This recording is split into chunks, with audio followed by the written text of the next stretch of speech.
जाते विदेश समाज पावे मिथ्या देवादिक बजे थाए मिथ्या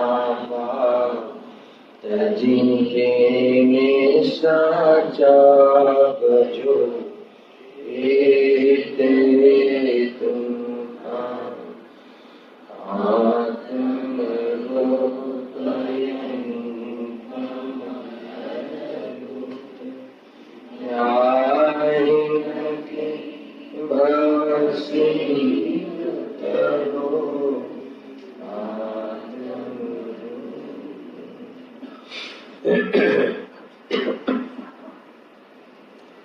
શ્રી મોક્ષમાર્ગ પ્રકાશક ગ્રંથ છે એમાં છઠ્ઠા અધિકારના અંતિમ ચરણમાં આપણે ચાલી રહ્યા છીએ.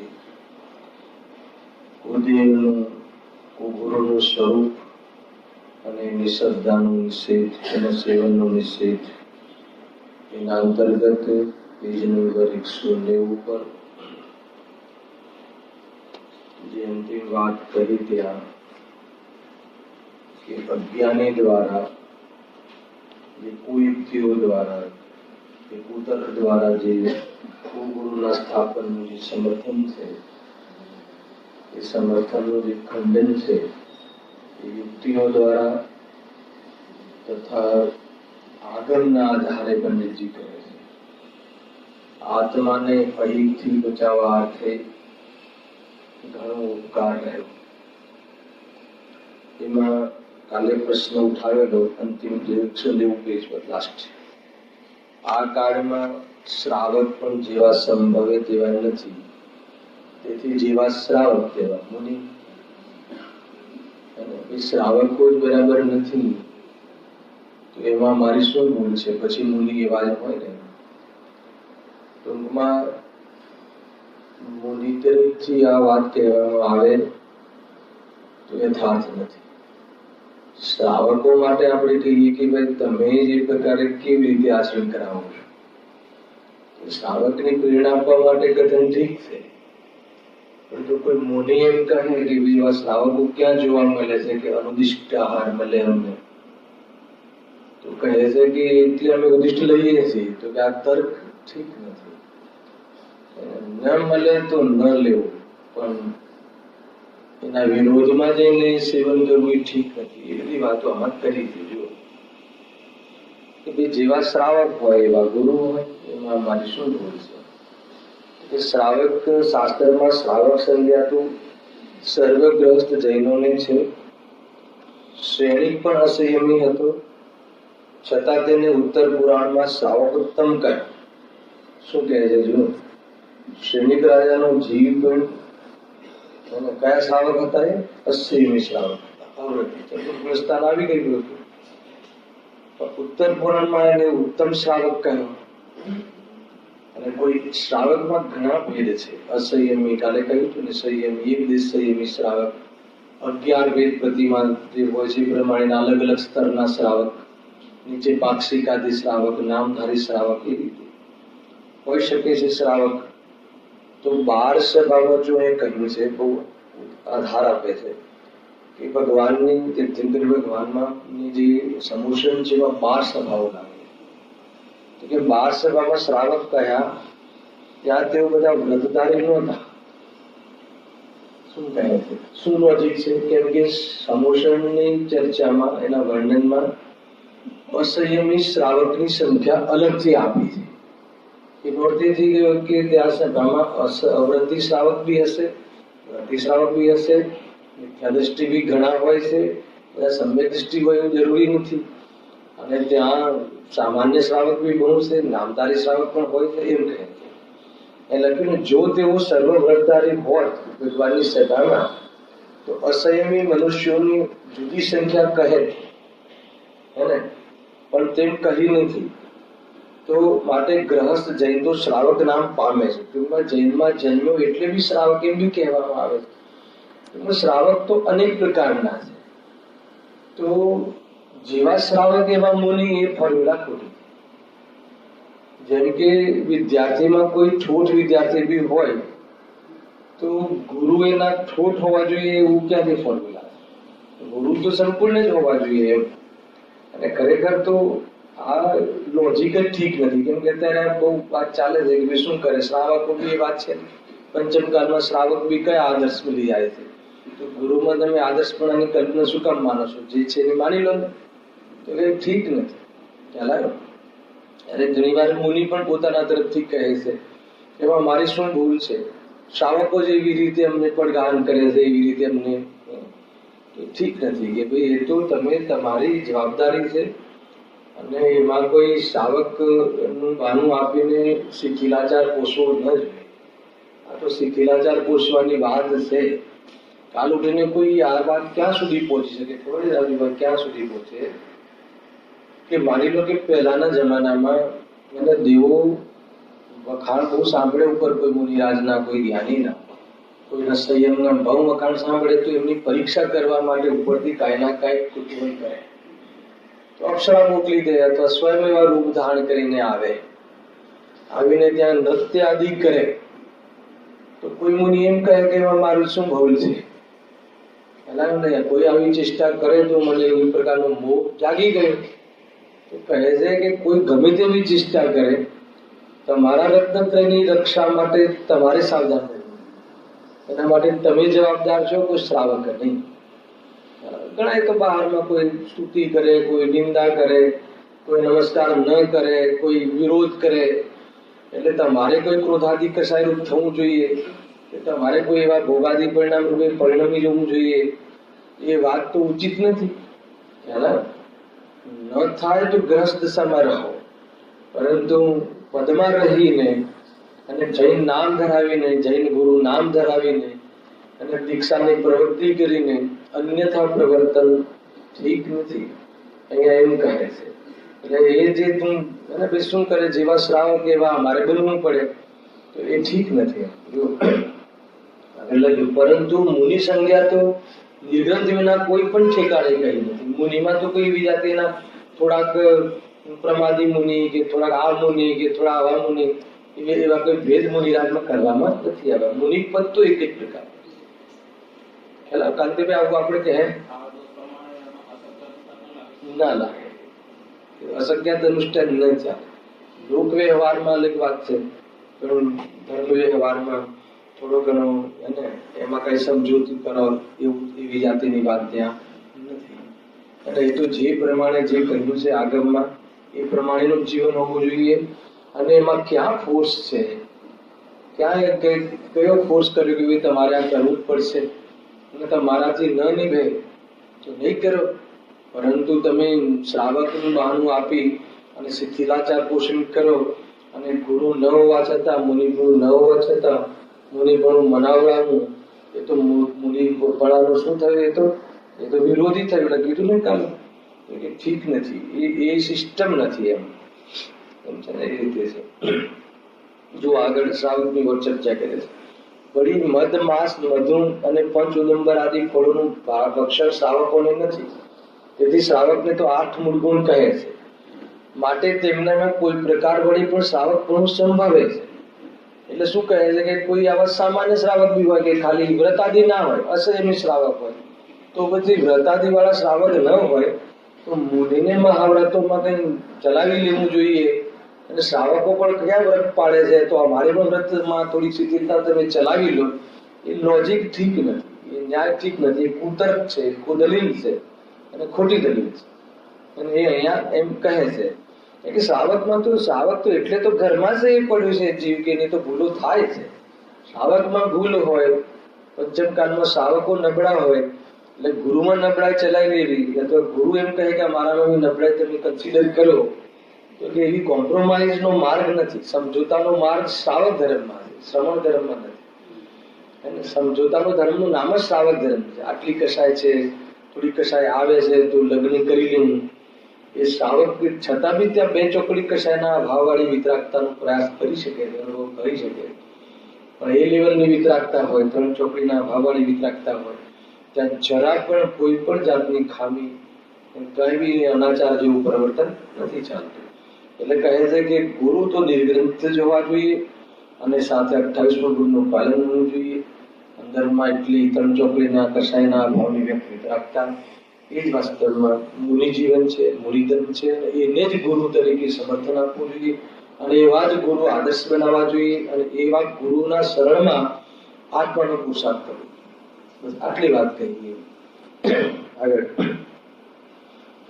જો અહીંયા કહે છે, તેથી શ્રાવકને તો 8 મૂળ ગુણ કહે છે, માટે તેમનામાં કોઈ પ્રકાર વડે પણ શ્રાવક પણ તો સંભવે છે. પણ મુનિને લખ્યું છે 28 મૂળ ગુણ છે, તે આ વેશધારીઓમાં દેખાતા જ નથી. શું કહે? વેશધારી એટલે બહારનો ખાલી વેશ.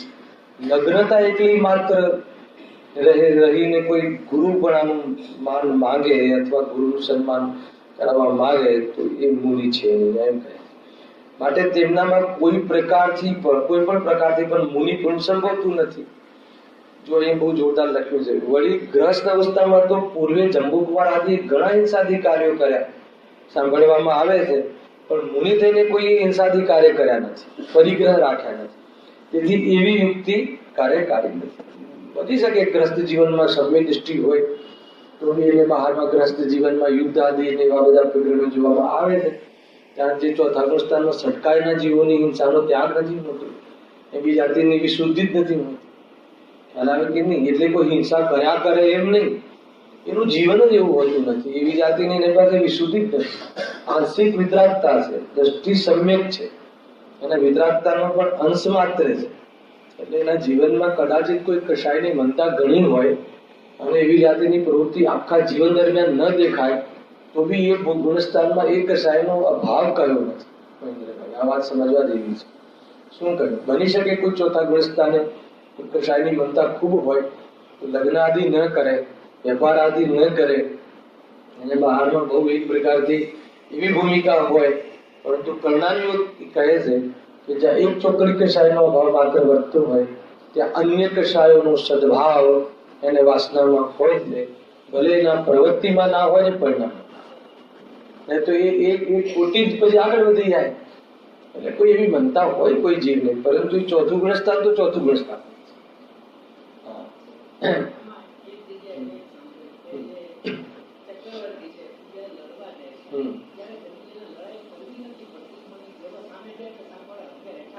હા, એનું પુણ્ય હોય છે. બહુ ખૂનની નદી નથી વહેતી ત્યાં. બસ હા, ના બરાબર છે. એ સમર્પણ થઈ ગયા, સમર્પિત થઈ ગયા.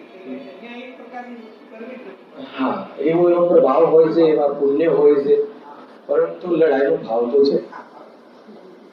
લડાઈની પ્રવૃત્તિ ભલે અત્યારે જે બોમ્બ બ્લાસ્ટ દેખાય એવી ના હોય, પરંતુ લડાઈનો ભાવ 6 ખંડ જીતવાનો, બધાને પોતાને આધીન કરવાનો, પોતાની અંડરમાં રાખવાનો. ભલે ભાઈ હોય સામે, ભલે કે તમારી બધી જ વ્યવસ્થા પણ તમે અમને રાજા સ્વીકાર કરો,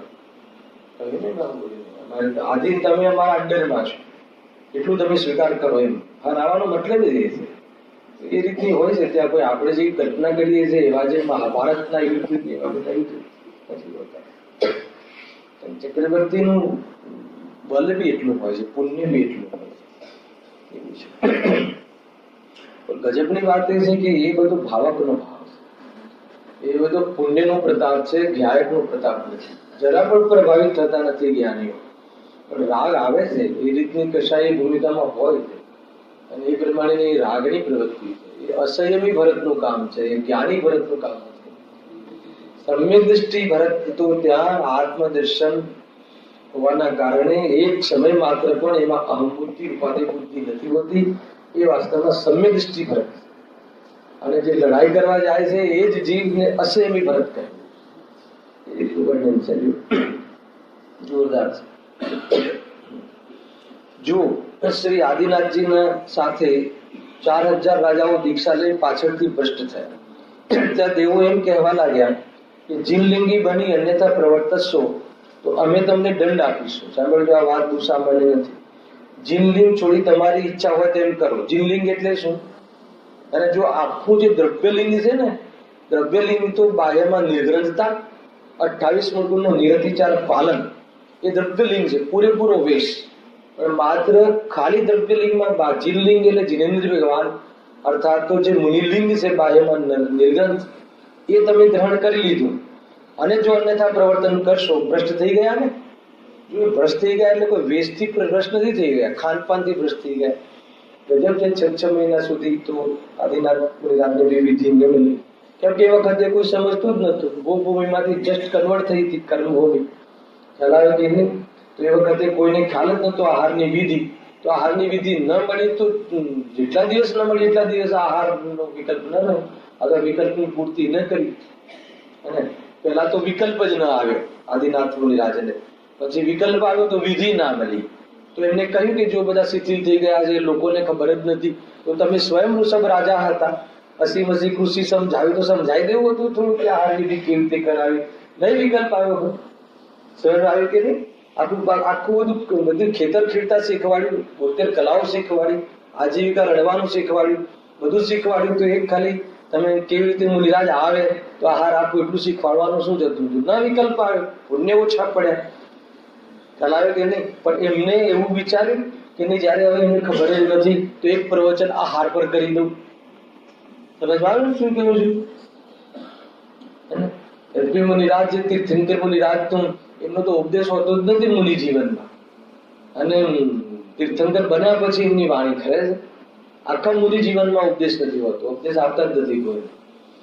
ગજબ છે.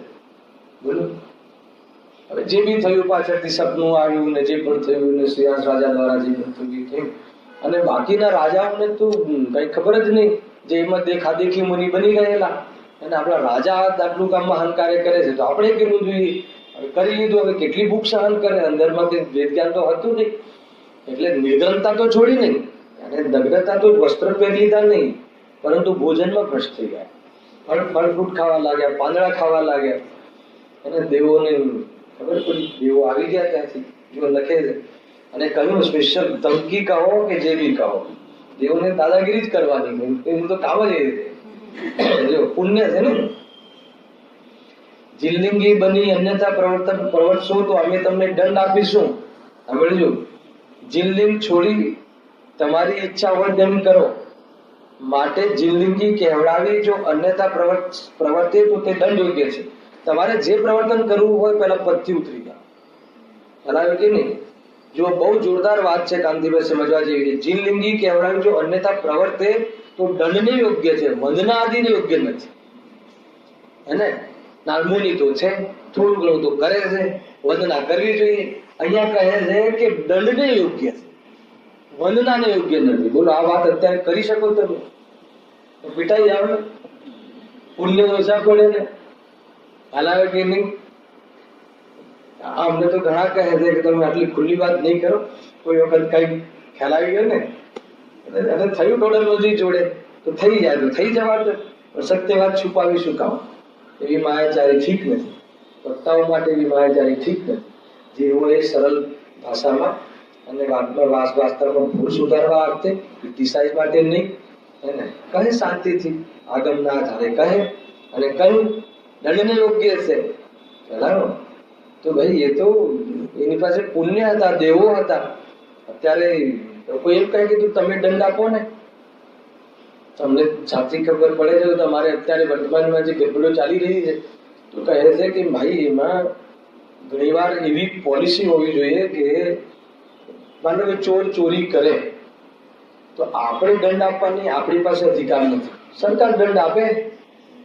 અને આપણે તો એક વસ્તુ શીખાય કે એ ચોરથી બચી શકાય. હલાવે કે નહીં? એવી રીતે કદાચિત કોઈ ભ્રષ્ટ મુનિ કોઈ ખોટા માર્ગ ચલાવતા હોય, ખોટી જાહેરાતો કરતા હોય, એને સ્ત્રીઓ દ્વારા અભિષેક કરાવવાનો આગ્રહ રાખતા હોય, શુભમાં ધર્મ બનાવડાવતા હોય, વર્તમાનમાં શુદ્ધતાનો શુદ્ધોપયોગનો નિષેધ કરતા હોય, અને શુભ ઉપયોગ હોય અત્યારે તો પંચમકાલ છે એમ કરીને શુભ ભાવનો પક્ષ લેતા હોય અને પોતાની જે શિથિલતા હોય એની સાથે પોતાની મુનિ મનાવવાનો પ્રયાસ કરતા હોય તો કહે છે કે એમાં દંડ આપવો હોય તો સમાજ આપે અને કોઈ મોટી મોટી આપણી સંસ્થાઓ છે એ આપે, મોટી છે ને બધી ભારતીય જે આપણી જે અખિલ ભારતીય સભા જે બી છે એ લોકો આપે, એમનું કામ છે. પણ તકલીફ એ થાય ચંદ્રકાંતભાઈ કે હવે તકલીફ એ થઈ ગઈ છે કે એ લોકો એ બધા જે મોટા પદ પર બિરાજે છે જે સંસ્થાઓમાં એ લોકો જ એમાં સમર્પિત થઈ જાય છે પોતાનું માન મોભું સાચવવા અર્થે. કેવી રીતે સુધાર આવે? જે બી આવે અહીંયા આજે છઠ્ઠો અધિકાર ચાલે છે, અંતિમ ચરણમાં છે, જ્યાં જેટલો તમારી પાસે મેસેજ પહોંચે આમાં એક વસ્તુ જરૂર થઈ શકે કે આપણે બચી શકીએ છીએ. આપણા ઘરથી ઘરેણા ના લૂંટાઈ જાય એની જવાબદારી આપણી છે. એવી રીતે રહેવું, ચૂપચાપ રહેવું, સાચા માર્ગનો નિર્ણય કરવો અને ક્લેશ વધે એવા કાર્યો ન કરવા, સમર્થન ન કરવું, કોઈ બહારમાં સગું સાચવવા આદિમાં પણ એકવાર બી છે ને અભિષેક આમ કરીએ દૂરથી એવી રીતે આમાં સમર્થન ન આપવું કે જેથી ખોટા માર્ગની અપ્રભાવના થાય, સાચા માર્ગની અપ્રભાવના થાય અને ખોટા માર્ગનો વિકાસ થાય. એમાં આપણે નિમિત્ત ન બનવું, આપણું યોગદાન ન હોવું જોઈએ, કેમ કે એનો બહુ મોટો દોષ છે. ખ્યાલ આવે છે કે નહીં ભાઈ? એને આ બધા ગુરુદેવશ્રીની છાતી રહી, પુણ્ય બી રહ્યા, નિડરતા બી રહી, તો એને આ સ્ટેજ પર આવીને કહ્યું કે મહાવ્રત આદિ એ વિચારના પરિણામ. શું બોલ્યો છો? ખ્યાલ આવે કે નહીં? આત્માના અનુભૂતિના સહાયક પરિણામ નથી. હોય આવે આગળ રહે નહીં, ભૂમિકાથી અવિરુદ્ધ ભાવ છે, પણ મુક્તિના માર્ગમાં શુદ્ધોપયોગ ન વધવા માટે એ ભાવ પણ વિરોધી ભાવ છે. બરાબર? માનો કે મારે શુદ્ધોપયોગમાં જવું હોય તો આ હું તમને શુદ્ધોપયોગની વાત સમજાઈ રહ્યો છું. એ શુદ્ધોપયોગ માટે વિરોધી ભાવ છે કે અવિરોધી ભાવ? બોલો. વિરોધી છે. મારે શુદ્ધોપયોગમાં જવું હોય તો શુદ્ધોપયોગની ચર્ચા, અને મારે શુદ્ધાત્મામાં લીન થવું હોય તો શુદ્ધાત્માની ચર્ચા, શુદ્ધાત્મા લીન થવાની વિધિનું વક્તવ્ય અને એનો વિકલ્પ એ મને શુદ્ધાત્મામાં લીન થવામાં બાધક છે. કારણ કે જ્યાં સુધી ઉપયોગ ત્યાં રહેશે ત્યાં સુધી સ્વરૂપમાં નહીં જાઉં. અને બહારમાં તું ક્યાં રહે છે એનું મહત્વ નથી, એટલે તું સ્વરૂપમાં નથી એનું મહત્વ. આ ઉપર ચડવા માટેની જે વાત આવે, જ્યારે ઉપરના પુરુષાર્થનો જ્યારે પ્રેરણા આપવામાં આવે ત્યારે આ રીતની વાત થતી હોય છે. પણ જ્યારે સ્વરૂપમાં જવાનો પુરુષાર્થ ન હોય અને જો તને રાગ વિકલ્પ આવે તો તું એની અંદર એમાં એ વાતાવરણમાં શુદ્ધાત્માની ચર્ચા કરજે, શુદ્ધાત્માની વાર્તા કરજે, એનો વિચાર કરજે. એવી પ્રેરણા પણ આપવામાં આવે. એવી રીતે ગજબ છે. આ વાત મને બહુ ગમે. માટે જીનલિંગી કહેવડાવી જો અન્યથા પ્રવર્તે તો તે દંડને યોગ્ય છે. શું લખ્યું બીજું? વંદન આદિને યોગ્ય નથી. ટૂંકમાં આપણે દંડ આપવાનું આપણું સામર્થ્ય નથી, દંડ આપવાનું કાર્ય નથી. એ જેનું કાર્ય કરશે, પણ આપણે શું કરી શકાય? લખ્યું ને વંદન આદિ યોગ્ય નથી, એટલે એમને સમર્પણ, એમનું સમર્થન કરવું યોગ્ય નથી. સમજ્યા વગર સમર્થન આપ્યા કરે છે, એનો દોષ બહુ મોટો છે. અને પણ જે મુનિ જ નથી, અમુનિ છે. ખાલી કોઈ મુનિની કોઈ એક ચેષ્ટા કરી લીધી, કોઈ એક માનવ કશાયની મનતામાં કોઈ ઇન્દ્રિયો માનવ એક પ્રકારથી કાબુમાં રહી, એટલા માત્રથી મુનિપદ નથી. અરે એવા કાર્યો તો લોકમાં જોવા મળે છે. આખું જીવન RSS આ તમારું કયું ભાજપનું બીજું કયું છે?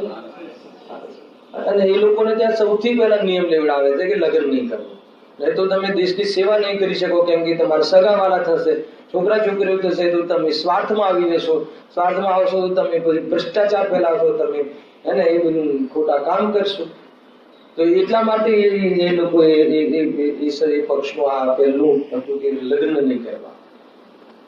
અને એમાં કોઈ ભક્તિ, દેશભક્તિ એટલી હોય છે કે એવી જાતિના પરિણામ બી નથી આવતા. એ વખતની વાત છે, અત્યારે તો કઈ કહેવાની વાત નથી, મતલબ બી નથી. જયારે વાત હતી ત્યારે એટલી દેશભક્તિ હતી કે એમને એ પ્રકારના પરિણામ ના આવે. તો શું એ કોઈ બ્રહ્મચારી છે? તો કોઈ માત્ર કોઈ એક કાર્ય વિશેષથી દૂર રહે અને તો એને કોઈ મુનિપદનું લેવલ આપી દેવું, મુનિપદનું એટલે એટલું ઊંચા પદને એની ગરિમા આપણે એમાં દીખવી ઠીક નથી. બરાબર કે નહીં? દ્વેષ કરવાની વાત નથી, લડવા જવાની વાત નથી, નિંદા કરવાની વાત નથી. હાલ વાત ચાલી રહી છે તો ફલાણા મુનિ, આ મુનિ, તે મુનિ, જ્ઞાનમાં જ્ઞેય બનાવવાની વાત નથી. મહેરબાની કરીને આપણો કોઈ એવો ઉદ્દેશ નથી અને આપણે કોઈ સમાજમાં ભાગલા પાડવાનો આપણો ઉદ્દેશ નથી. આપણે ક્યાંથી બચવું એના માટે અહીંયાથી ખુલ્લી રીતે રજૂઆત કરવામાં આવે છે. કોઈ જગ્યાએ ક્યાંય આની ચર્ચા વાર્તા બી નહીં કરવી. મેં તમને લાસ્ટ ટાઈમ બી કહ્યું હતું કે જયારે ચરણાનું યુગ ચોલિકા ચાલી લડેમાં એને કમસે કમ 600 પ્રવચન થયા હશે. તેમાં મુનિનું છપ્પે છપ્પા એનું કણની ચર્ચા કેવી હોય, કેવું સ્વરૂપ હોય એની ચર્ચા થઈ ચૂકી. એ વખતે ઘણા લોકો પ્રવચન દીધી કે હમણાં આ મુનિ રાજ વિચરે છે. મેં કીધું કે અમે એની વાત નથી કરતા. અમે અહીંયા સાચા મુનિનું સ્વરૂપ શું છે અને અન્યથા મતલબ કે મુનિ પણ નથી એટલી વાત કરવા માંગીએ છીએ. અને એની પાછળ ઉદ્દેશ એ છે કે મેં અનંતવાર મુનિ પણ ગ્રહણ કર્યું, અનંતવાર એને સુમેરુ પર્વત જેટલો પીછીનો ડગલો થઈ ગયો અને એટલી વાર મુનિ દશા ગ્રહણ કરી, પણ હું મુક્તિના માર્ગમાં પ્રારંભ માત્ર કેમ ના કર્યો એનો જવાબ અહીં આપવામાં આવે કે નહીં. એટલા માટે હવે પછી જે કોઈ મુનિ પણ મારા જીવનમાં આવશે એ આગમ સંમત જે મુનિ પણ જે મુનિ પણ આજે હું ગ્રહણ કરીશ. એના પહેલા પુરુષાર્થ નહીં ઉપડે તો નહીં ઉપડે, ભલે 5-15 વર્ષ પછી થવું હોય તો પછી થાય, પણ જ્યારે થાય ત્યારે કેવું થાય? સાચું થાય. આ વાતના પર વચન આપ્યું હતું. એ વસ્તુ અહીંયા એટલા માટે દોહરાવી. શું કહે છે? કેમ કે કોઈ જૈન શાસનમાં કોઈને દૂધ પહોંચાડવા એ કોઈની મતલબ કે એ રીતે બેઇજ્જત કરવાની વાત નથી હોતી. અને કરુણા આવે છે, ક્યાં ફસાય છે, એને બધા ધંધા વેપાર છોડીને તું મહિનો લાગી જાય છે એમના ચોકામાં, પણ તને ખબર નથી કે એવા ચોકા હોતા નથી, એવું મુનિનું સ્વરૂપ હોતું નથી. અને સંતુષ્ટ થઈ જાય કે મેં મુનિરાજને આહાર દાન કરી અને આ કર્યું તે કર્યું, તો કહે છે મેં ધર્મ કર્યો, તો કહે છે કે એ તો કુધર્મ છે. આગળ કુધર્મની ચર્ચા જસ્ટ હવે આવવા ખ્યાલ છે કે નહીં? સાંભળો, ઘણું શું કહીએ, જે જૈન મતમાં કુવેશ ધારણ કરે છે તે મહાપાપ ઉપજાવે છે. સાંભળજો, જે સ્વયં કુવેશ ધારણ કરે છે તો મહાપાપ મિથ્યાત્વ સહિત પાપ ઉપજાવે છે. તથા શું લખ્યું છે? જે અન્ય જીવો તેમની સેવા આદિ કરે, સેવા એટલે સેવન આદિ કરે, સ્તુતિવંદન આદિ કરે, સમર્થન આપે, અનુમોદના કરે, તો શું લખ્યું છે? તે પણ ભૂલી નથી શકાતું મારાથી, તે પણ પાપી જ થાય છે. અને આપણે ધર્મ માનીને કરીએ છીએ, શાસ્ત્રમાં કહે છે કે પાપ છે. સમજ આવે નથી વાત?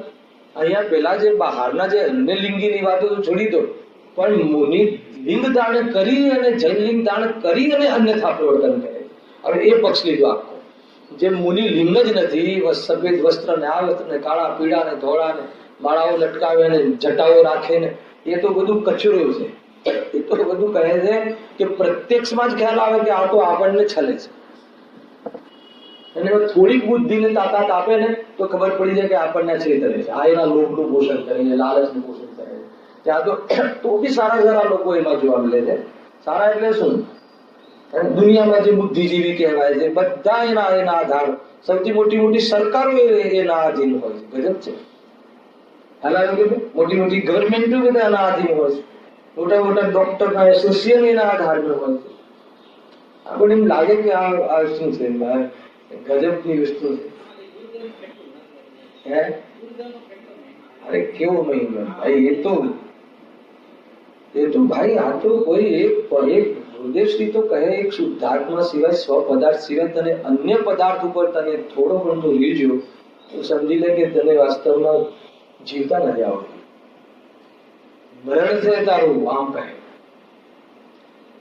સમજમાં આવે છે કે સાચા દેવ શાસ્ત્ર ગુરુનો મહિમા પહેલા તો બહુ કહે, બહુ કરે, પરંતુ એ આપણને મોક્ષ લઈ જશે એમ નથી કરવું. મોક્ષ તો સ્વયં તારા આશ્રય તને મળશે. અને એમાં જેટલો એનો રોલ હતો એ રોલથી પણ વધારે રોલ અદા કરે તો કે વિનય નામનું મિથ્યાત્વ ક્યાંથી ઉઠાવે છે. જ્ઞાનીઓ આપણને ક્યાંથી ઉઠાવે છે? જો ખ્યાલ આવે કે નહીં એ તે સમજવું જોઈએ. જો હવે આ બહુ ઊંચી વાત આવે છે. તથા જે અન્ય જીવો તેમની સેવાદી કરે છે તે પણ પાપી થાય છે. સાંભળો, પદ્મ પુરાણમાં એક કથા છે. કઈ કથા? કે કોઈ સૃષ્ટિ ધર્માત્માએ ચારણ મુનિઓને ભ્રમથી ભ્રષ્ટ જાણીને આહાર ન આપ્યો. ભ્રષ્ટ નહોતા પણ ભ્રષ્ટતાનો ભ્રમ થયો. કેમ? ચોમાસામાં એમનું આગમન થયું. આખી કથા છે આ. ચારણ જે રુદ્ધિધારી મુનિરાજ છે એ આકાશ માર્ગથી આવ્યા. ચોમાસું બેસેલું હતું. કોઈ જ્ઞાની ધર્માત્મા સૃષ્ટિ વ્યક્તિ હતું, એમને ત્યાં એમના આહાર પડગાહના સમયે આવ્યા તો એને પડગાહ ન કર્યું, એને સ્વાગત ન કર્યું. સાંભળજો, એને પૂરું લિંગ ભાવલિંગી સંત હતા એ તો. પરંતુ એને ખ્યાલ હતો ને કે ચતુર્માસ બેસી ગયો છે. ચતુર્માસમાં કોઈ અહીંયા આપણી 4 પીંછી છે કે 6 પીંછી છે અહીંયા, હવે આ 7મી પીંછી આવી ક્યાંથી? હોય જ નહીં. એને ચતુર્માસમાં મુનિરાજ એને વિહાર કરે જ નહીં. એટલે એમને પડગાહની જગ્યાએ અંદર ચાલે ગયા ઘરે. એને સન્માન ન કર્યું, ટૂંકમાં એને એ પ્રમાણે સ્વાગત ન કર્યું. અહીંયા એમ લખે છે. અને પછી એમને ખબર પડી કે આ તો ચારણ રુદ્ધિધારી મુનિરાજ હતા, ભાવલિંગી સંત હતા. એને થોડો ખેદ પણ થયો, પરંતુ એમને એ ભ્રમથી, અરે અહીંયા કહે છે કે તમને ભ્રષ્ટતાનો ભ્રમ બી થઈ જાય તો બી તમે નમસ્કારનો, પૂજનનો, દાનનો, આહાર દાનનો ઉપચાર બી નહીં કરો. એને એમ કહે છે. જ્યારે ત્યાં તો ખાલી ભ્રમ થઈ ગયો હતો ભ્રષ્ટતાનો. અહીંયા પંડિતજી કહે છે કે આ તો પ્રત્યક્ષ ભ્રષ્ટ દેખાય છે. અને અત્યારે તું જે બહાનું કાઢે છે કે નહીં નથી તો શું કરવું, વેશધારી તો વેશધારી, અમને તો ગુરુ જોઈએ, નગુરા કહેવાય, આમ છે તેમ છે, એ બધી દલીલો ખોટી કરે છે. જ્યારે કદાચ કોઈ તારી પરીક્ષામાં ખરા ન ઉતરે અને તું આહાર આદિ, દાન આદિ, અથવા જે આહાર દાન હોય ને, બીજું તો હોતું નથી, અને પૂજન આદિ તું ન કરે તો કાંઈ બગડતું નથી. સમ્યક દર્શન જતું નથી અને સમ્યક દર્શન અટકતું નથી. ખ્યાલ આવે છે ધ્યાન? પરંતુ તારું ભૂલથી પણ અનુમોદના થઈ જશે એને, તો કે તારું અહીં થશે ને તારે લીધે તને, તારા ફોલોવર્સ, તારામાં પણ શ્રદ્ધા રાખવા વાળા, બધા દેખાદેખી કરવા વાળા પણ બધા ખોટી જગ્યાએ જશે. ખ્યાલ આવી કે નહીં ભાઈ? આ બધું લીડરશીપ કહો કે લીડિંગ કહો, ચંદ્રકાંતભાઈ બહુ જોખમનું કામ છે એને. અમારા મંદિરના ટ્રસ્ટી બી તો જાય છે. હવે ટ્રસ્ટી તો સાચા જ હોય ને, તો પછી આપણે જવું જોઈએ. લાઈન લાગે પાછળ. વિદ્વાન છે. અરે જયારે વિદ્વાન ભાઈ, તમે જ આટલું સેવન કરો છો કે સાચું જ હશે. પોતે પરીક્ષા કરવા તો કોઈ તૈયાર થતા જ નથી. અને બીજી બધી ચીજોમાં તો બધી પરીક્ષા કરે, પણ આમાં તો નહીં. એ કરે છે એટલે સાચું જ હશે, ના ચાલે. સ્વયં શાસ્ત્ર સ્વાધ્યાય કરો, સ્વયં નિર્ણય કરો, ક્યાંથી વક્તા બોલે છે કરો. એટલે ગુરુદેવશ્રી આ પરિપાટી કરી. સારું શાસ્ત્ર રાખો. કોઈ વખત ભૂલથી કોઈ વાત બીજી આવી જાય તો તમારી પાસે શાસ્ત્ર હોવું જોઈએ. અને વક્તા કહે છે શાસ્ત્રમાં છે કે નહીં નક્કી કરો. શાસ્ત્ર કોઈ વક્તા એમ નથી કે કોઈ ખોટું સમજાવે, ભૂલ થઈ જાય, હાનિ ના થઈ જાય, ઘણી વાર બનતું હોય છે. એને કહેવા જવાનું હોય કે આ હા છે અને કહેવાય જાય કે ના છે. ઘણી વાર ભાષાનું તું સ્વતંત્ર બનશે, એવું બનતું હોય છે. તો આપણી જવાબદારી છે કે આપણે આપણા જે આ નૈતિક મૂલ્યો અથવા આ જે આધ્યાત્મિક મૂલ્ય જે છે એ બરાબર સચવાય. એની જવાબદારી કોની છે? વિદ્વાનની. બરાબર? ટ્રસ્ટીઓની, કારોબારીની. કોની? પ્રતિભાઈ. અરે સ્વયં નહીં, સ્વયં નક્કી કરો એને. એ છે સ્વયં હોવા વગર સ્વર્ગ નહીં જવાય. આપ હોવા સ્વયં આપ હોવા વગર તારે સ્વર્ગે જવું છે કે હા જવું છે ને સાહેબ, પણ મરવું પડશે. બીજી કોઈ વ્યવસ્થા નથી, ઓપ્શન એટલે કે નથી. હેરાન કે નહીં? મોક્ષે જવું છે કે આ જવું છે, તો કે આ બધી આ પૈસા મારા છે અને તું કમાયેલું છે, એમાં સુખ નથી, એ નક્કી કરવું પડશે. અને એમાં રાગ બી છોડવો પડશે. અને સ્વયંમાં જઈને એનો બહારથી ફિઝિકલ બી વિયોગ થશે. બોલ જવું છે, જોઈએ છે હજી થોડીક હે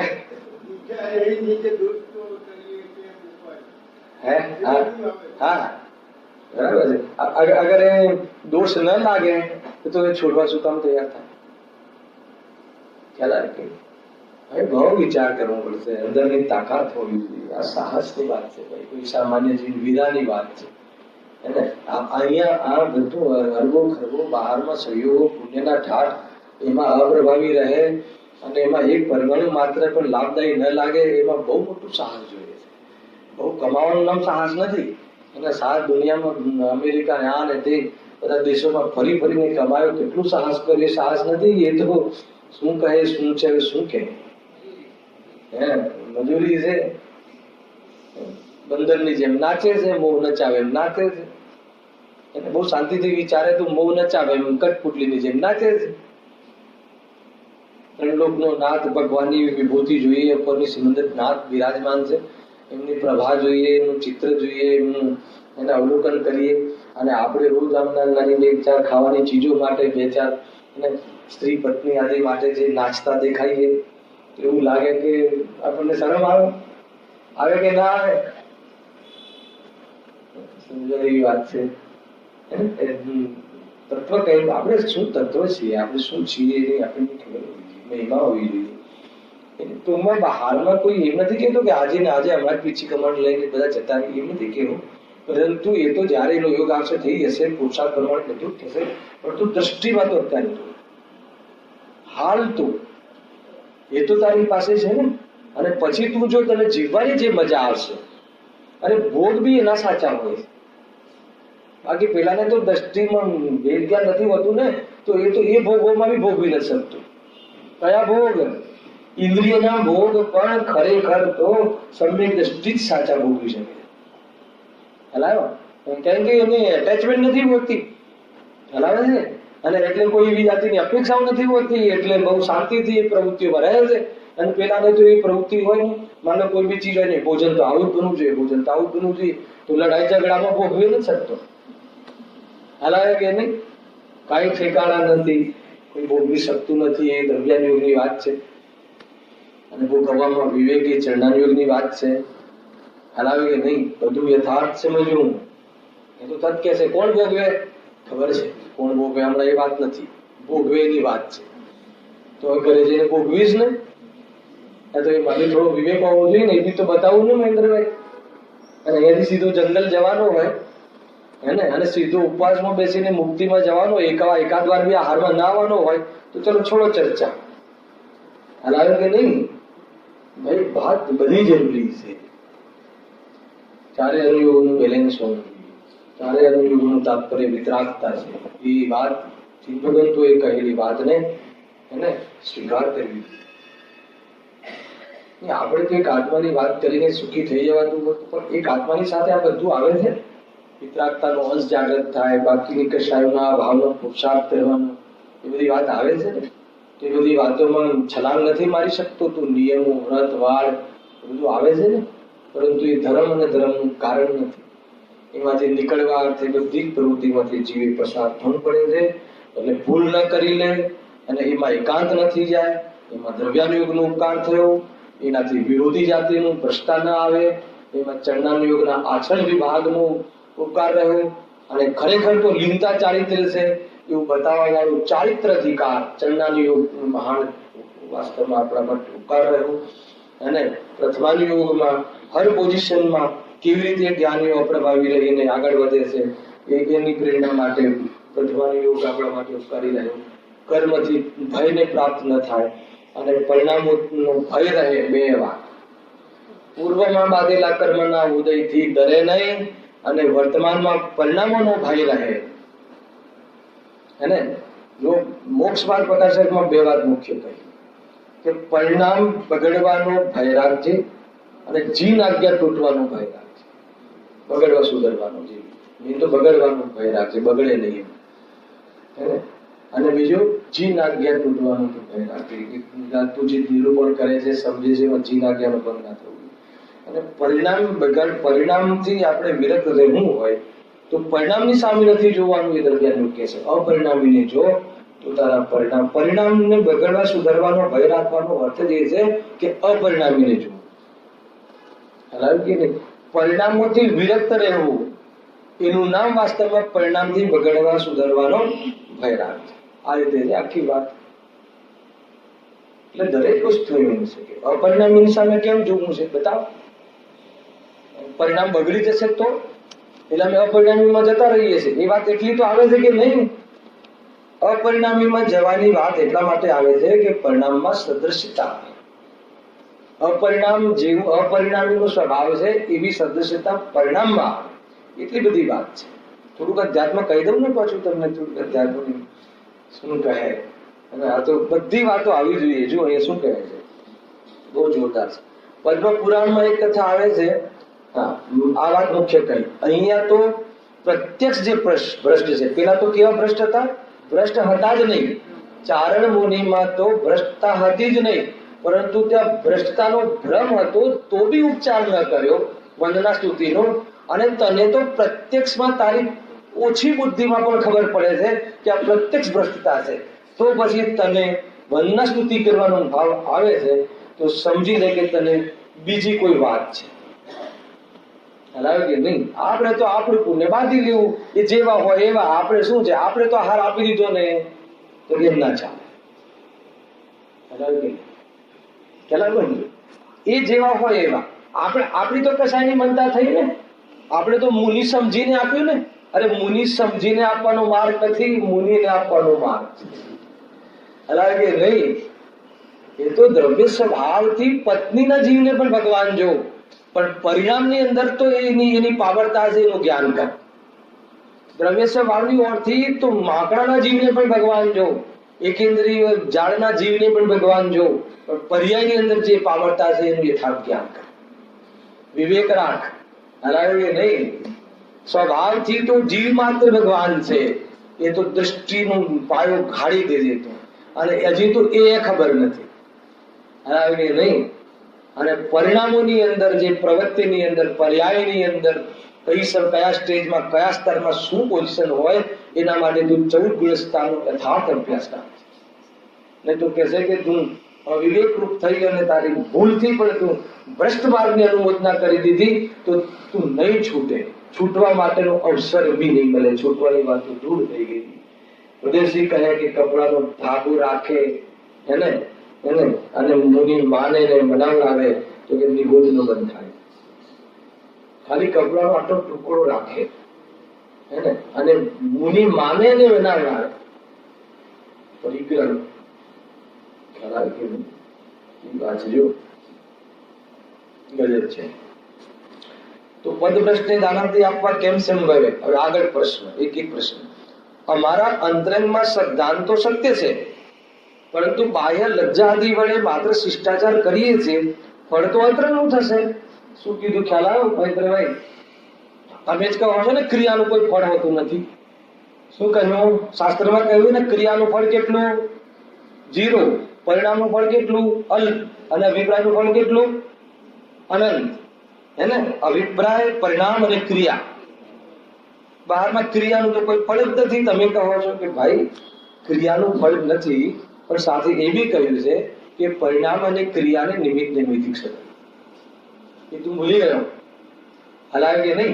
મારું કે તને બહારમાં ક્રિયા દેખાય તો અંદરમાં પરિણામ ના હોય, ના બને. અંદરમાં પરિણામ હોય અને બહારમાં ક્રિયા ના થાય એવું તો બને. સમાજની લાજથી કોઈ હોય ને, આપણે મુમુક્ષુમાં કોઈ આગળ પડતા હોય તો કે મુમુક્ષુ સમાજ શું કહેશે, આપણે આ નથી આપવો, એટલે ક્રિયા નથી કરી, પણ અંદરમાં તો ભાવના હોય કે નહીં આ છે એવું બને. હલાવે કે નહીં? પરંતુ ક્રિયા કરતો હોય અને અંદરમાં પરિણામ ના હોય, બને નહીં. અને જ્યારે તારી રીતિ જ ખોટી છે તો અભિપ્રાયમાં ભૂલ ના હોય, બને નહીં. સમજ આવે કે નહીં? અરે તારે જરૂર શું છે? પણ તને બહારમાં જે આ કોઈ લખી આપેલું થોડી છે. બસ એટલું છે કે તારે મોક્ષ માર્ગને તારે ધારણ કરવો છે, અને મોક્ષ માર્ગમાં પ્રવર્તકને જે સાચા એના ગાઈડ હોય તો આપણે જવું, ના હોય તો નહીં જવું. વાત કેટલી છે, એમાં કઈ મોટી વાત છે? અને દુનિયાને દેખાડવા માટે ધર્મ હોતો નથી. દુનિયાને દેખવાનું નામ ધર્મ નથી. વિતરાગતા વાસ્તવમાં બહાર તો દેખવાનું નામ જ ધર્મ નથી. શું આવે ભાઈ? બહુ ઊંચી વાત છે આ. ચૂપચાપ શાંતિથી તું મજા કર, કોઈ મતલબ નથી. 5-25 વર્ષનું જીવન હશે, ચાલા જવાનું છે. આ બધા બંધ પ્રપંચોમાં ને પંચાત્મા તું તારો માર્ગ છોડી દે છે. શું આવે કે નહીં? ક્યાંય ઉલझવું નહીં. સાચી વાત જાણવા માંગે તો ચૂપ રહેવું નહીં. ના સમજવા માંગે તો બોલબોલ કરવું નહીં. શું કીધું? આ છે વાસ્તવમાં જૈન ધર્મની પ્રમાણિકતા. એવી રીતે છે. જો શું કહે છે, અમારા અંતરંગમાં તો જ્ઞાન તો સત્ય છે, પરંતુ બાહ્ય લજ્જા આદિ વળી આગળ આવી ગયેલું છે. અને થોડી શરમ આવે, અને આપણા મોટા બધા અગ્રણી બધા કરતા હોય, નેતાઓ બધા સમાજના, ને આપણે કેવું લાગે તો કે ના કરતા આપણે બહારમાં શિષ્ટાચાર કરી લઈએ, સમાજમાં શું એકતા રહે. બરાબર છે. અમે કાલે બી કહ્યું હતું, પછી તમે સમાજની એકતા પછી દેશની એકતાની વાત આવશે ત્યારે શું કરશો? પછી ગણપતિ આવી જશે અને અંબે માતા આવી જશે, પૌર્ણમાસી દેવો આવી જશે, વેંતર દેવો આવી જશે, અને પછી બધા પછી તો એમ લાગે કે પછી એને મેજોરિટી આર્મિન્સ વાળી વાત આવી જશે. તો કે આ તો આસારામ બાપુમાં તો 2 કરોડની સભા હોય છે, આપણા ત્યાં તો 15 જણે ભેગા કરવા કઠિન પડે. તો થોડું પછી આપણે ત્યાં આવી પછી રહેશે શું? પછી રહેશે શું? સત્યને સંખ્યાની જરૂર નથી, સત્યને કોઈના સમર્થનની જરૂર નથી. 1000 લોકો આ વાત સત્ય છે એમ કહે એટલે સત્ય છે એમ નથી. હલાવે કે નહીં, એટલે એને કોઈની અપેક્ષા નથી હોતી. સત્ય તો સત્ય. કેટલી બધી વાત છે, બોલો. જો જોરદાર વાત આવે છે. સત્પાઉલ ગ્રંથમાં લજ્જાદિ વડે પણ વંદન આદિનો નિષેધ બતાવ્યો છે, જે અમે પહેલા જ કહી રહ્યા છે. હવે જો એનું જે લોજિક છે ને જબરજસ્ત છે. આપણે એમ કહીએ છીએ કે શું કરે, લજ્જા આદિથી સમાજમાં બેઠા છીએ અને એક જાજમ પર બેઠા છીએ, તો થોડુંક આપણે શું કરવું જોઈએ? થોડુંક તો આપણે થોડુંક તો બને છે, થોડુંક છે. હવે સાંભળજો, બહુ લોજિક.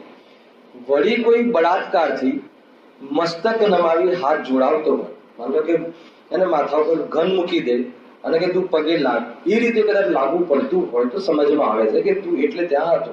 એમાં તો તારું અનુમોદના કે તારું સમર્થન કે અભિપ્રાય કાંઈ નથી. એ તો અમે સમજીએ. શું કે છે? વળી કોઈ બળાત્કારથી મસ્તક નમાવી હાથ જોડાવતો હોય ત્યારે તો એમ સંભવે કે આ મારું અંતરંગ નહોતું, પણ એમાં તો આપણે માની લઈએ કે મારું અંતરંગમાં નહોતું, અમારો કોઈ અભિપ્રાય નહોતો ત્યાં જવાનો. પણ હવે શું કરે, બાંધીને લઈ ગયા અમને, પિસ્તોલ બતાવીને લઈ ગયા અમને, ખ્યાલ આવે કે નહીં? અને એટલે તમે અમને જોયા હશે, અને ત્યાં તો આપણને ખબર પડે કે એનો અભિપ્રાય નતો, આ નતો, તે નતો. કોઈ મહિલા, કોઈ માતા બેન પર બળાત્કાર થાય તો એ કુશીલમાં નથી ગણાતો. એમાં એની કોઈ અભિપ્રાય નથી, એમાં કોઈનું પરિણામ નથી. પણ કોઈ જબરજસ્તી કરીને એને શીલનો દોષ આવી જાય તો એને શીલનો દોષ નથી લાગતો. ખ્યાલ આવે કે નહીં? પણ કોઈને એવું તો હોય નહીં, પણ સ્વયં એવી ચેષ્ટા કરે, સ્વયં એના મન બગાડે તો કહે છે કે એ તો કે તારો દોષ છે. એ લખ્યું છે. પણ પોતે જ જ્યાં માનાથી વડે નમસ્કાર આદિ કરે ત્યાં અંતરંગ શ્રદ્ધાન કેમ ના? તારે જ્યાં તારો માલ ત્યાં મળતો જ નથી, જ્યાં તારે જે જરૂર છે એ વસ્તુ ત્યાં મળતી જ નથી, અને તું પ્રવૃત્તિ કરે એને તો એ પ્રવૃત્તિની પાછળ તો કંઈક રાજ હોય કે ના હોય, પરિણામે હોય, અને અંદરમાં લાલચ હોય, માનની કશાય હોય, કે કાં તો ભય હોય, કાંઈ નું કાંઈ હોય, બહારનો ફેસિલિટી મળે છે એ છીનવાઈ જશે. હેલા, કોઈ બહારમાં કોઈ ટ્રસ્ટીઓ હોય અને આપણને બહુ ફેસિલિટી આપી દીધી હોય, અને પછી ટ્રસ્ટી કોઈ આવી ખોટી માન્યતા ઘુસાડવા માંગતા હોય, હવે આપણે સમર્થન ન કરીએ તો આપણી વ્યવસ્થાઓ જતી રહે. અને પુણ્ય પર ભરોસો રાખ, અને વ્યવસ્થાને આધીન નથી જીવન, તું વ્યવસ્થાનો આધી જ નહીં બનને, એ આદત જ નહીં રાખને. હલાવી કે નહીં, આ બહુ જરૂરી છે. જો પણ પોતે જ જ્યાં માનાથી પડી નમસ્કાર આદિ કરે ત્યાં અંતરંગ શ્રદ્ધા કેમ ના કહેવાય? હવે કેવી રીતે માની? તને કોઈ જબરજસ્તી તો લઈ નથી જતું, તને કોઈ ધક્કો મારી જાય, તું સ્વયં વિચારે છે. એક વાર ભાઈ તમને કહું, કોઈ જગ્યાએ પહેલા જવાનું છે તું પ્રસંગોમાં, તો ત્યાં લગ્નમાં રાત્રિ ભોજન નિષેધ હોય છે આપણે ત્યાં, પણ કોઈ અન્ય મતીને ત્યાં હોય તો એ લોકો એટલું આપણું રિસ્પેક્ટ રાખે છે કે જૈન ભાઈઓને બોલાવ્યા છે, અને રાત્રિમાં ભોજન કરતા નથી હોતા, તો એ લોકો 5 વાગે અલગ કાઉન્ટર રાખે છે અને આપણું જૈન ભોજન ત્યાં મૂકતા હોય, બરાબર, બાકાયદા કનમૂળ રહી જાતે. અને પછી આવે આમ જૈન ભાઈ આવે એમને ત્યાં શૂટિંગ વૂટિંગ થઈને, અને એમને બોલા ભાઈ કહે કે તમારા માટે ભાઈ સાહેબ વ્યવસ્થા છે, તો કે નહીં અમારે બધું ચાલે છે. હવે અમારે તો વાંધો નથી, તમે ચિંતા નહીં કરો.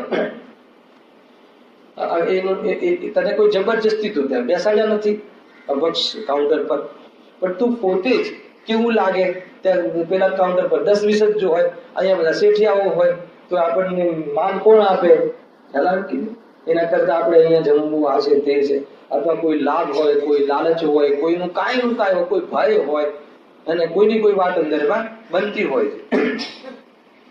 જેમ કોઈ પોતાના અંતરંગમાં તો માંસને બુરું જાણે છે, બરાબર છે, પણ રાજાધિકને ભલું મનાવવા અર્થે માંસ ભક્ષણ કરે તો તેને વૃદ્ધિ કેવી રીતે બને?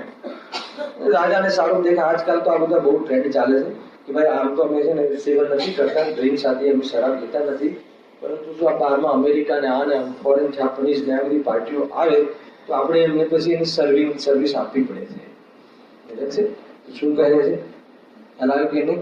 અને સર્વિસ આપતા આપતા ક્યારેક બે ચાર વાર એટલો મોટો માણસ કહે તો કંપની પણ શું કહ્યું રાજુએ? કંપની પણ આપવી પડે.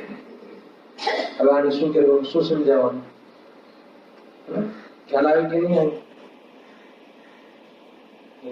એક વાર મારે ફોરેન જવાનું થતું, પેલા તો ઓછું થયું, તો એ લોકો દાવત આપે. હવે એમની દાવત એટલે मैंने કીધું કે ભાઈ જય સાહેબ આए हैं तो उनको जरा दावत पे बुलाओ.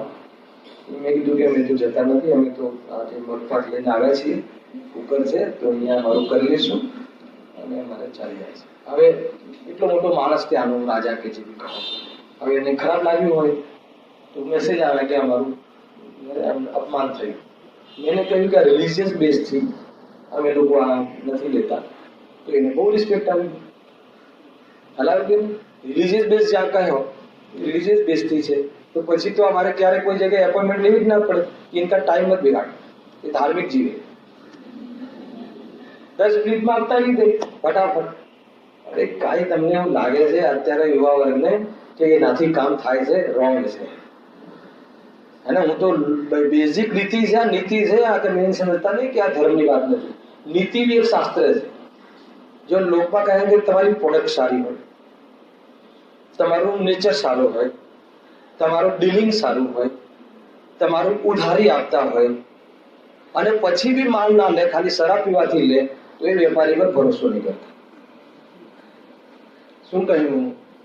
તમારી પ્રોડક્ટ ટોપ હોય, બરાબર છે, તમે બરાબર એને ઉધારી આપતા હોય, પણ પેલાને તમે ખુશ ના રાખ્યો એના જે પરચેઝરને, એટલે તમને કામ ના થયું, તો એના ભરોસે કામ નહીં કરતા, એમાં કોઈ મતલબ નથી. એ લૌકિકમાં બી નીતિ કરી છે. એટલે એવી જાતિના દૂષણો હોય તો છોડી દેવા જોઈએ. મુમુક્ષુમાં તો હશે જ નહીં, છતાં બી કોઈ મિત્રમાં જોવા મળે તો એને સમજાવું કે ભાઈ પુણ્યના ઉદયથી મળે છે અને એની મરજીથી નથી મળતું. એને જરૂર હોય તો આપણે ધક્કો મારીએ તો બી લઈ જાય, બને નથી બનતું. એવા કામ નહીં કરવા, એ આપણને શોભતું નથી. એ કહે છે કેટલી બધી જોરદાર મેસેજ છે. કેવી રીતે મનાય? તને કોઈ જબરજસ્તી તું કહેતું નથી, પણ તને અંદરથી જ કોઈ ડર રહે છે, અંદરથી જ માનની ભૂખ છે કે નહીં આટલા મોટા રાજાની પડખે જઈને આપણે એની પાર્ટીમાં હોઈએ તો આપણું વટ પડે અથવા આપણું પ્રેસ્ટીજ વધે. આ તારું મને ઠીક નથી ચિંતન. તો પછી અમે કેવી રીતે માનીએ કે અંતરંગમાં તો નહોતું શું, પરંતુ બહારમાં એવી ખાલી ચેષ્ટા શું હોય? ખાલી શું હોય? અંદરમાં પરિણામ વગર કેવી રીતે સંભવ છે? એને ક્રિયા દેખાય ને પરિણામ ન હોય, બને નહીં. અને પરિણામ જયારે આમ એકદમ વિપરીત છે તો અભિપ્રાય બી તારો ખોટો હોય, ભલે તને તત્વ બોલતા આવડતા હોય ને સમજાવતા આવડતા હોય, એનાથી કાંઈ ભલું થતું નથી. તેમ કોઈ પોતાના અંતરંગમાં તો કુગુરુનું સેવન બુરું જાણે, પણ તેને એવા લોકોને ભલું ભલાવવા અર્થે તેનું સેવન કરે તો તેને સાચો શ્રદ્ધાની કેવી રીતે મનાય? માટે બાહ્યથી તેનો ત્યાગ કરતા જ અંતરંગમાં ત્યાગ સંભવે છે.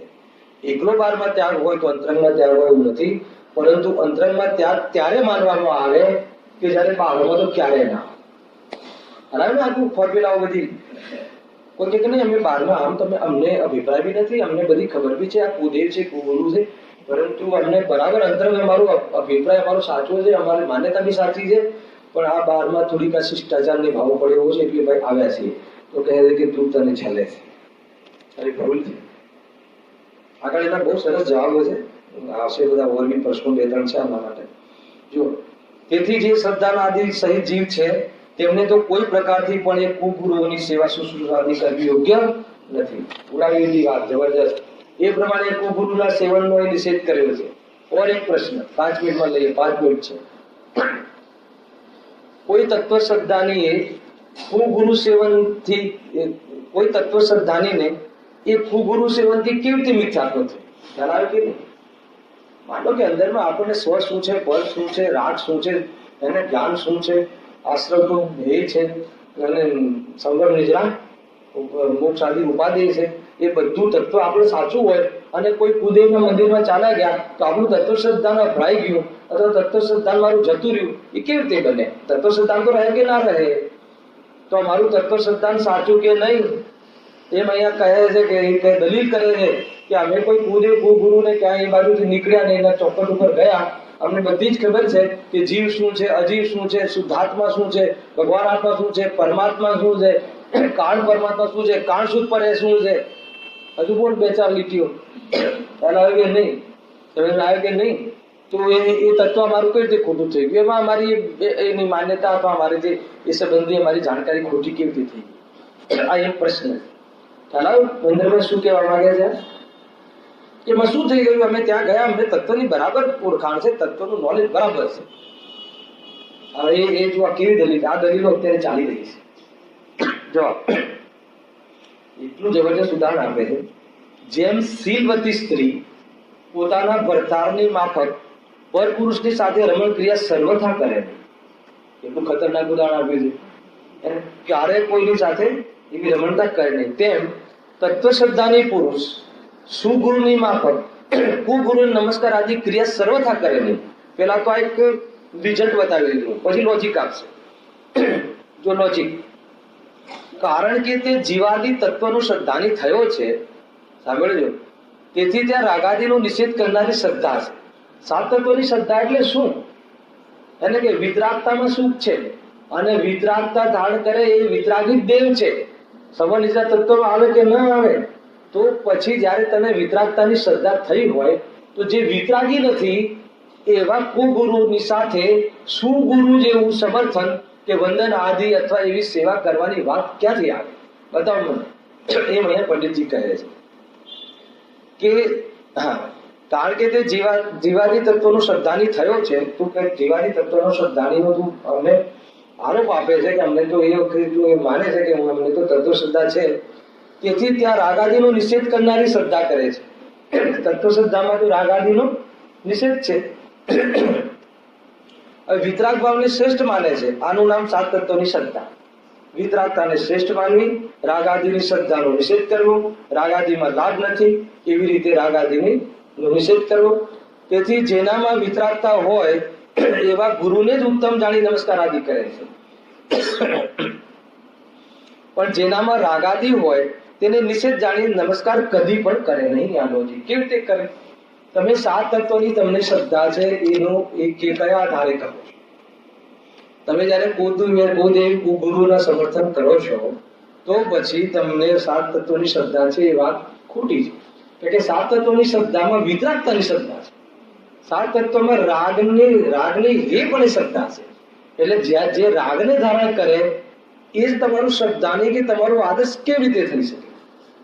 જે રાગને ધારણ કરે એ આપણું શ્રદ્ધાની કે આપણું આદર્શ થઈ જ ના શકે. એટલા માટે સાત તત્વની શ્રદ્ધા જેને હોય એને કુદેવ કુગુરુનો નમસ્કાર આદિ હોય નહીં. એ પ્રમાણે અંતિમ વાત કહી. છેલ્લે એક પ્રશ્ન છે, ટાઈમ થઈ ગયો છે કે લઈ લઉં ચંદ્રકાંત? એમ તો આપણો ટોપિક પૂરો થાય. સાંભળો, લઈ લઉં છું 2 મિનિટ. જેમ રાજાધિકને નમસ્કાર કરીએ છીએ તેમ આમને પણ કરીએ છીએ. શું કહ્યું?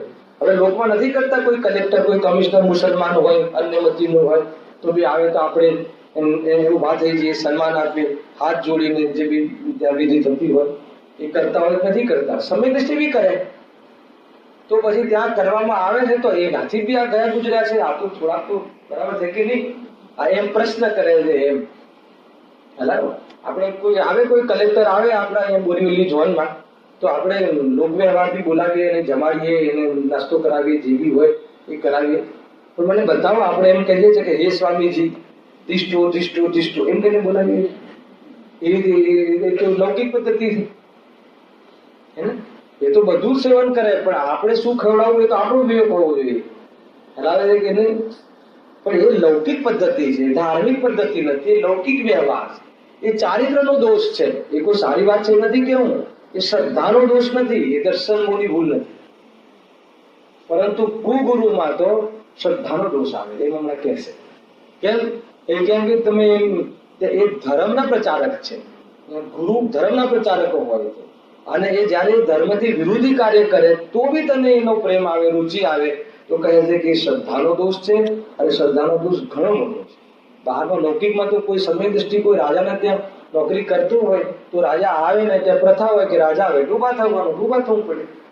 તો એ કોઈ નાનો થઈ ગયો? એ તો એની સેવા બજાવે છે. એ તો લૌકિક વ્યવહાર છે, એ ધાર્મિક પદ્ધતિ નથી. લખ્યું છે રાજાથી કઈ ધર્મ પદ્ધતિમાં નથી, અને ગુરુનું સેવન તો ધર્મ પદ્ધતિમાં છે. રાજાદિકનું સેવન તો લોભાદિકથી થાય છે. જો ત્યાં તો લોભની મુખ્યતા હોય છે, એટલે ત્યાં તો ચારિત્ર મોહનો જ ઉદય સંભવે છે. એ તો ચારિત્ર મોહની ભૂલ છે. પણ ગુરુઓના ઠેકાણે કુગુરુઓની સેવ્યા એનું સમર્થન કર્યું. ત્યાં તત્વશ્રદ્ધાના કારણરૂપ તો ગુરુ હતા. સાંભળજો, આગળ તત્વશ્રદ્ધાનો એને દાવો કર્યો છે ને, આપણે તત્વશ્રદ્ધા તો રહે છે. હવે સાંભળજો કે ત્યાં તત્વશ્રદ્ધાના કારણરૂપ તો ગુરુ હતા, તેમનાથી તો આ પ્રતિકૂળ થયું. હવે લજ્જા આદિકથી પણ જેને કાળમાં વિપરીતતા ઉપજાવી તેને કાર્યભૂત તત્વશ્રદ્ધામાં ડરતા ક્યાંથી હોય? શું કેવું થાય છે આ કથનમાં? ખ્યાલ આવે છે કોઈને? ફરીથી કહું છું, સાંભળો કે એક હોય છે કારણ અને એક છે કાર્ય. તો સાચા દેવ શાસ્ત્ર ગુરુનું શ્રદ્ધા એ કારણ છે, અને સાત તત્વની શ્રદ્ધા એ કાર્ય છે. નિમિત્ત. શું કહ્યું? સાચા દેવ શાસ્ત્ર ગુરુનું શ્રદ્ધા એ કારણ છે, અને કાર્ય કયું? સાત તત્વની શ્રદ્ધા એ કાર્ય છે. તો કારણ કાર્યનો આવો સંબંધ છે. હવે તું કુદેવનું સમર્થન કરે છે, ખ્યાલ? એ તો ખોટા ગુરુ છે. તો પછી તારું જે સાત તત્વની જે શ્રદ્ધાનું કાર્ય છે એનો તું દાવો કરે છે કે અમને છે, એ સાચું કેવી રીતે? ખ્યાલ? કારણ કે જેને ખોટા ગુરુનું શ્રદ્ધા હોય એને સાત તત્વની શ્રદ્ધા ક્યારે ના? જ્ઞાન હોઈ શકે, નોલેજ હોઈ શકે, એકેડેમી હોઈ શકે, પ્રોફેસર હોઈ શકે, એ બધું હોય છે, પરંતુ શ્રદ્ધાની ના હોય છે. કારણ કે કોઈ નોલેજ હોવું એનું નામ શ્રદ્ધા નથી. નોલેજ તો કોઈ બી ને હોય, તમે કોઈ બી ને ભણાવો તો નોલેજ તો લઈ લે. નોલેજની વાત નથી, શ્રદ્ધાની વાત છે. તેના કાર્યભૂત તત્વશ્રદ્ધાનું દ્રઢતા ક્યાંથી હોય? માટે ત્યાં તો દર્શન મોહનો જ ઉદય સંભવે છે. પેલા રાજા આદિને મનવું થાય એ બધું તો વાસ્તવમાં લોભ આદિ હોય છે. સંસારમાં લોભ હોય છે. એ બહારમાં આપણા ગામની બધી સગવડ બરાબર કરાવવાનો રાગ હોય છે, એટલે એ રાજાના હાથમાં હોય છે. બધું એ પ્રમાણેનું ત્યાં નિમિત્તિક કાર્ય હોય છે. ત્યાં લૌકિક વ્યવહાર છે. એ ધર્મ પદ્ધતિ નથી, એ ચારિત્રની ભૂલ છે, ચારિત્રનો દોષ છે. પરંતુ અહીંયા આ ક્ષેત્રમાં તો દેવશાસ્ત્ર ગુરુના ક્ષેત્રમાં તો વાસ્તવમાં સાત તત્વની શ્રદ્ધારૂપી કાર્યમાં એકમાત્ર કોઈ નિમિત્ત કારણ હોય તો સાચા દેવશાસ્ત્ર ગુરુ છે. અને તને જો ખોટા દેવશાસ્ત્ર ગુરુ પ્રત્યે તને પ્રેમ હોય તો તને જે સાત તત્વની શ્રદ્ધાનો તું દાવો કરે છે, દ્રઢતા માને છે, કેવી છે? ખોટી છે. ના, અમારે તો ભૂલ થાય જ નહીં. અમે કોઈ બી મંદિરમાં ચાલ્યા જઈએ તો એ અમે હું જીવ છે ના ભૂલીએ. અરે પણ તું હું જીવ છું, હું વિતરાગી, મારો સ્વભાવ છે, એ તને તું ન ભૂલે, એ તો જ્ઞાનમાં ન ભૂલે, પરંતુ તને રાગી જીવ ગમે છે તો તને એનું શ્રદ્ધાન કેવી રીતે થયું? એ તો કહે પહેલા. એનો અર્થ એ થઈ ગયો કે તને તું પોતે છેતરે છે. એમ અહીંયા વાત કરી. ત્યાં પંડિતજી એમ કહે છે, માટે ત્યાં તો દર્શન મોહનો ઉદય સંભવે છે. એ પ્રમાણે કુગુરુઓનું નિરૂપણ કર્યું.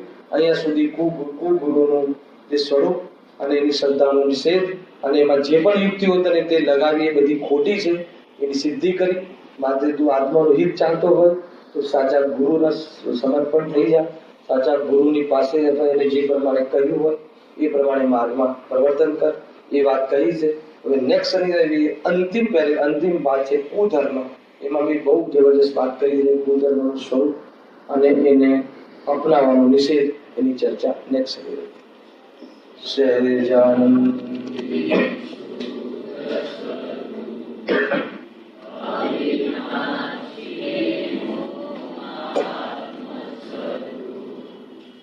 Thank you.